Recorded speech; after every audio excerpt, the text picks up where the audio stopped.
I am really looking forward to hearing Santosh speak today. It's his 5th speech. It'll be 5 to 7 minutes in the Competent Communicator Manual. And he will talk about how he became interested in poetry and how it changed his vision of the world. So, Santosh, poetry in my life, Santosh.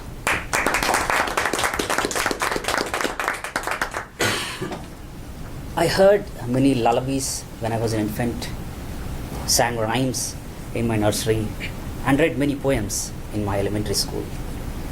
They reached my senses like the eyes, ears, and mouth, but none of them stayed with me for long, except that they used to leave a mysterious attraction towards them. All of this changed one day when I was in my high school.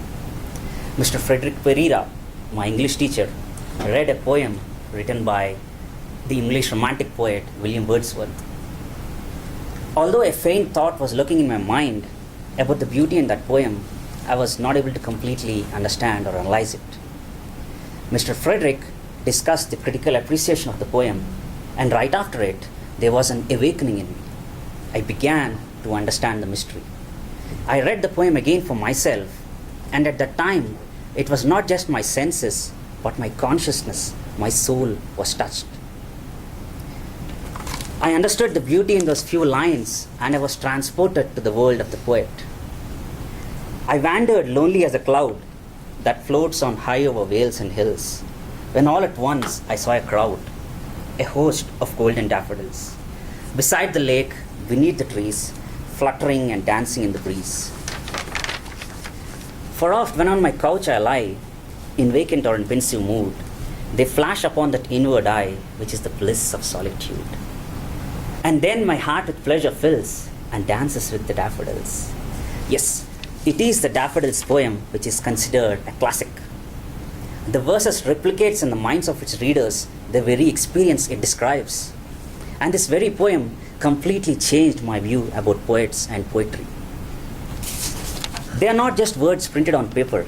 They are a window to the world of the poet, to capture the wonderful glimpses as seen by the poet himself at that time, and then transport you there.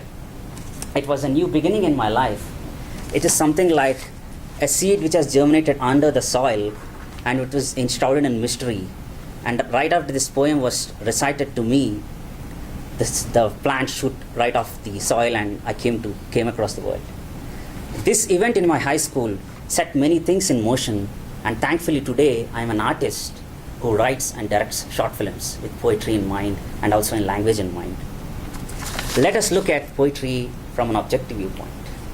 Poetry as an art helps us to explore the decorative capabilities that language has to offer.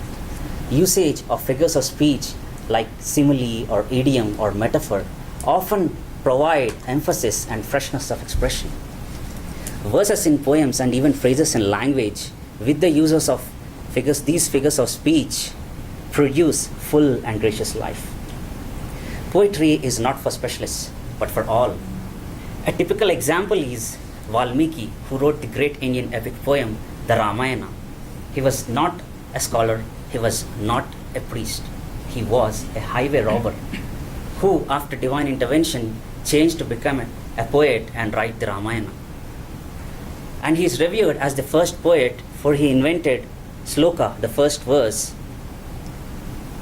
I'm not suggesting you to turn into thieves and then pray to gods to become poets. My intention is that anyone with zeal and enthusiasm can appreciate and understand and write wonderful poetry. But arts need to be ever present with the common man.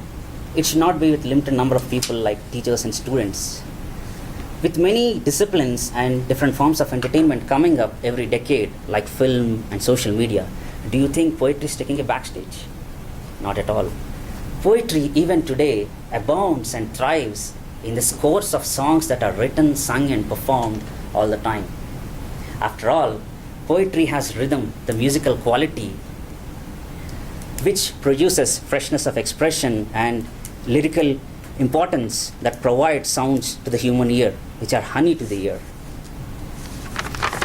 Today, in films and videos, song is a huge tool. It provides you with the freedom to get abstract and get away from the mundane, logical world. It gives you the freedom to become stylized and get across what you want to say in a very less duration. It helps you transport to a magical, imaginative world, and after all, the human soul seeks to explore new places and ideas. My first serious tryst with poetry began when I decided to have a song at the end of my first film, which is titled Special Friend.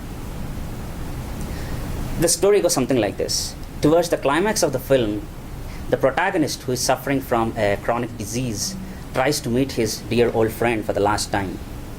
Unfortunately, death meets him before he meets his friend. At this juncture, to express the feelings of the protagonist's friend, I, with the help of my creative team, put together a song which goes like, stories have been made, stories have been told, stories have been heard, but none were same as ours. Each precious moment, each treasured moment, each troubled moment, you were always there with me. Stories have been made, stories have been told, stories have been heard, but none were same as ours.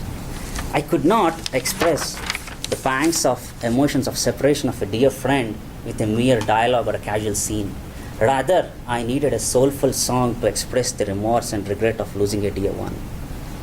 My dear friends, a school poem told by my school teacher in my high school inspired me to become a knower trying to understand the known. And ever since I started working in the arts, I decided and gave enough importance to poetry and rhythm that form an integral part of the real world. Mr. Toastmaster, Madam Toastmaster.